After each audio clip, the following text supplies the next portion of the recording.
I have the great honor of introducing Nikolai Fechin, a hugely formative artist to me, especially as a young man, the Russian-American artist with his amazingly powerful and impactful impasto brushstrokes. He's the kind of artist that I just don't see any parallel to, and the kind of impact and visceral nature of his brushstrokes, the kind of texture on the painting, could only be reproduced with Rebelle. So naturally, let's jump into trying to be inspired by this great artist. Hey everyone, and welcome back for this incredibly fun challenge. Today we're going to take some inspiration again from the artist we just saw, Nikolai Fechin. And for today, let's just talk a little bit about setup. I'm going to leave the color panel here like I had it before. But more importantly, I'm going to open up my canvas settings. I'm going to set the texture scale to 100% so that I can use my gesso rough. This is again from the Escape Motion store. And I have it nice and big and chunky so I can see it. And then I'm going to go into the visual settings, which is going to allow me to push the impasto depth all the way up to 10. This is going to look great. I also put the paper texture up really high so you can just see more chunky texture. What we know about Nikolai Fechin is that he liked to paint with very dry paint. So he would put the oils on like blotter paper and kind of suck the oil out of it, and it would turn the oil paint into something more akin to a modern day acrylic. Probably if he painted these days, he might actually use acrylic instead of oils, just because the way he liked to work. So with that said, and again with the great versatility of Rebelle, we can set our canvas up just the same way. And I've got these two reference images up here. Both of these came from my just big file of reference images, and they're from like a Creative Commons use, free to use imagery.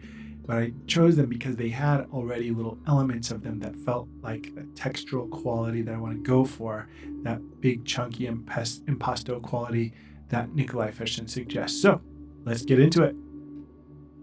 Painting portraits is like painting anything. You have to find the idea first. And so for this picture, I'm going to be working off of the topmost reference image. What drew me to it was the really strong gesture or movement. The hips over to the left, shoulders out to the right, the hair following that movement.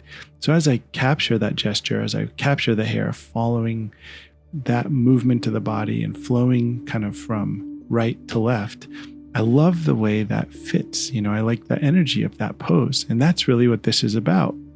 And I think Nikolai Fechin's work was a good fit for this, because if you look at his work, you can see the gentleman's portrait down at the bottom. There's a lot of feeling in the brushwork. The paint is alive and it's moving and it has energy. So I wanted a pose that had a little energy too. And as you can see, I'm capturing that energy from dark to light. First thing I'll do is block in my darkest darks, framing in the face. You see under the cheek, the chin, the kind of the boundaries of the hair. It's all dark. And I get that first to help me find the kind of the rectangular shape of the face. After that, I look around and hunt around and find some colors for the background and for the skin. And I'm really just trying to bring the whole canvas to life all at once. I don't want to focus too much on one thing or another.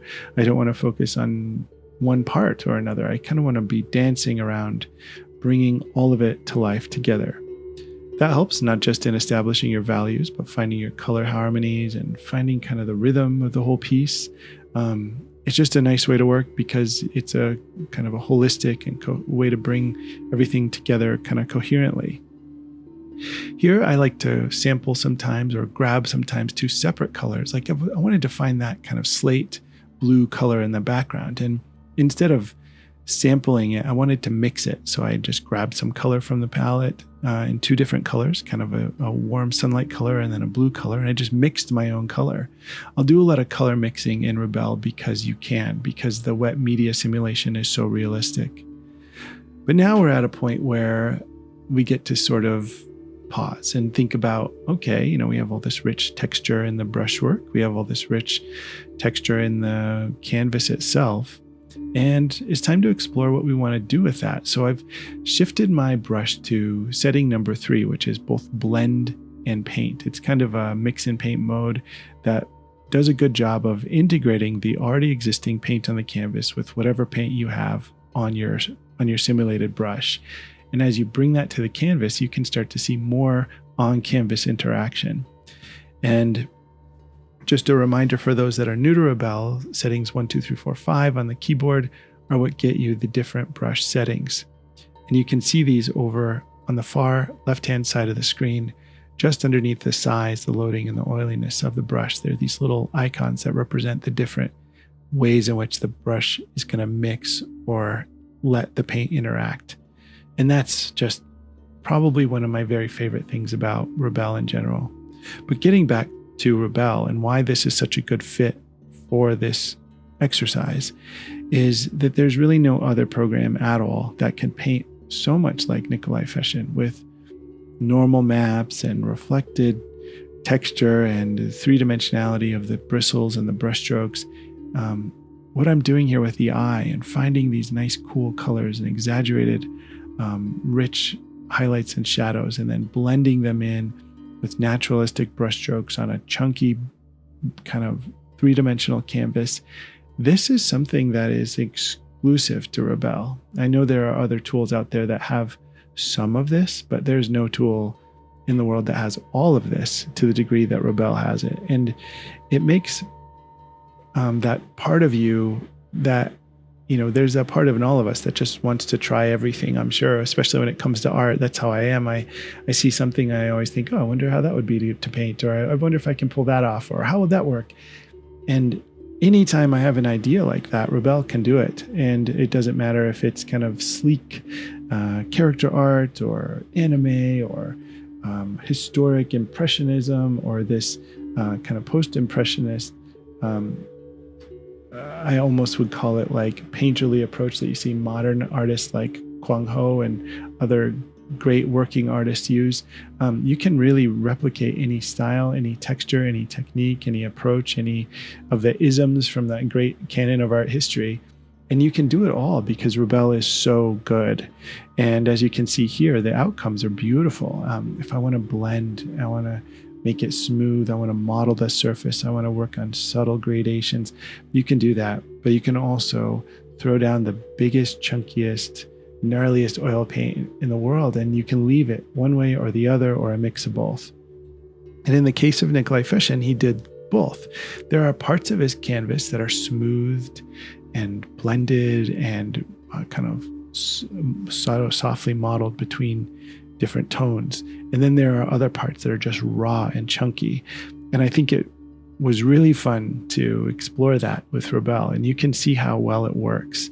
Nikolai Fechin is a master artist. He, if I remember right, he studied just drawing for 7 years at the equivalent of like university, and then did 7 more years of painting. And he's a master drawer, a master painter, and a master of art. And so when he puts paint to canvas, it just has a maturity to it that is almost impossible to replicate. And so it's a good challenge, and it's a lot of fun. And you can start to see the more you paint, the more you respect an artist like Fechin, because you can see what he's getting at, what kind of ideas he's bringing to life just through the way he puts paint to canvas. And so you have to remember, he grew up in a time, emerged as an artist in the world at a time where there were so many ideas happening in the world of art. And it's neat to see the way he kind of pick and choose, certain ideas and left some behind, and the way he took what was happening around him and kind of made his own way. What I think is fascinating, having seen his work up close, is that if you were to look at the canvas from the side, like a really strong angle, the painting is like a topography, almost like Van Gogh, where Van Gogh's paintings are so chunky and have so much visceral brushwork that they have almost a sculptural presence. And Fechin's surfaces are somewhat like that. They also have a bit of like a Jackson Pollock feel, where there's so much interaction on the surface from the strokes coming in at many different angles and ways. And sometimes a palette knife kind of like blends and smooths areas, and other times there's a very strong dry brush technique, and everything is left very raw. And there's this emergent reality that happens when you get all of these different elements coming together, a very strong visual presence. So with all that said, I think Fechin is an artist who's hard to duplicate, but easy to admire. And for that reason, I thought with the capacity of Rebelle, here you can see me using the dirty brush settings or the multicolor application settings. So one thing that's nice is with this, like, you can have multicolor application. You can have like 4 or 5, 6, however many different colors on the virtual brush at once, and you put that stroke down, and it just lets all of that dirty kind of paint that's on the bristles interact with what's going on. And this is how it is when we paint traditionally. If you guys have painted in oils or acrylic, you'll know sometimes you clean your brush, sometimes you don't. You get right into the next color, and you get all of these cool things happening when the muddy colors on your palette start mixing with the freshly mixed colors, and you have that interacting with the paint that's already down, and you just bring this thing to life, and it's very satisfying. The oil paint is one of the most rich and beautiful things I've ever done. It's my favorite medium of all time.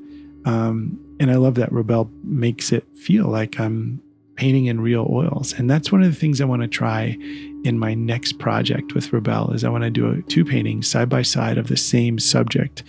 One is an oil painting and the other a Rebelle painting in oils, virtual oils. And I want to have them, like do a stroke, one painting, the next painting, one painting, the next painting, and have them happen side by side, and then do a video of how that works. Because I've had people come to me and say, do you think if I learn how to paint in oils and Rebelle that it would help me with my traditional oils practice? And I think it will. And I want to put that to the test. So look forward to that in the near future. But until we get there, I want you to see what I'm doing here is I'm starting to model the different surfaces. If you could imagine painting an apple, first you paint almost like this squarish version of the apple, and then you got to start carving in with the different subtle lights and darks, the different planar surfaces, so that you turn the apple almost into a gemstone with various different facets, right? With more and more and more complexity. Doing the same thing here with the hair and the cheek and the nose and the forehead, as you start to add some of those occluded shadows around the hair, or you start to get in some of those subtle transitions that happen around the cheek and the chin and the neck. And as that happens, you have a lot of decisions to make about how much to blend and how much to leave raw. And this is where we really have to take inspiration from the master like Fechin, see how much we can let remain raw and kind of unblended. And if we can kind of find that balance where it just barely holds together, but still feels like the figure we're trying to paint, then I think we win. Sometimes that means coming in at the end with a really big brushstroke, and sometimes that means coming in at the end with some little finer details. But whatever it is that the painting needs, you just have to find it and make it happen. So here's the final. Thank you so much.